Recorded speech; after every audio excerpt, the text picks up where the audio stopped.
Maintenant, un accident spectaculaire s'est malheureusement soldé par la mort d'un homme dans la soixantaine hier soir dans le secteur Sainte-Foy à Québec. Catherine Roy, que je retrouve sur place. Catherine, le véhicule impliqué a percuté une maison.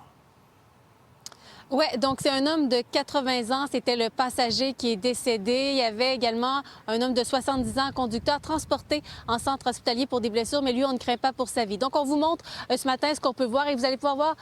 On voit encore clairement là où la voiture était encastrée.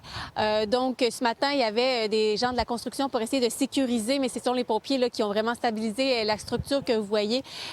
En ce moment, ils ont été vraiment chanceux, les résidents, parce qu'ils étaient les deux là lorsque c'était arrivé. D'ailleurs, on les a rencontrés juste un peu avant d'aller en ondes. Ils ont préféré ne pas commenter à la caméra, mais ils nous ont expliqué. Là, la dame se trouvait dans le salon, l'homme se trouvait sur la terrasse à l'arrière.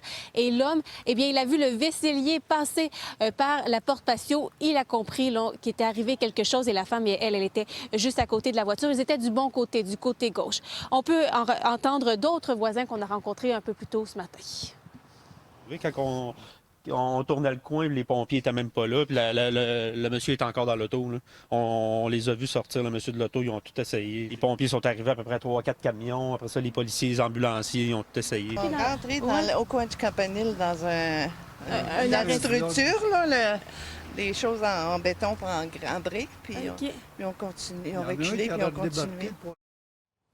Ce qu'on comprend, là, c'est arrivé plus haut sur la rue Laudance, là, parce que là, on est chemin Sainte-Foy, rue Laudance. C'est arrivé un peu plus haut. Là, on voit qu'il y a eu des impacts. La voiture qui a donc poursuivi sa course pour aller finalement la finir ici. On peut entendre un porte-parole de la service, une porte-parole du service de police de la Ville de Québec. Il y a une enquête qui est présentement en cours. Les enquêteurs ont été dépêchés sur les lieux ainsi que l'unité d'identification judiciaire afin de révéler la cause et circonstances de cet accident. Il y a également les pompiers du service de protection contre l'incendie qui sont sur place pour un appel de structures dangereuses, donc environ une trentaine de pompiers dépêchés sur les lieux afin de stabiliser la structure. Il y a donc toujours l'enquête qui est en cours pour comprendre les causes et les circonstances. Merci, Catherine.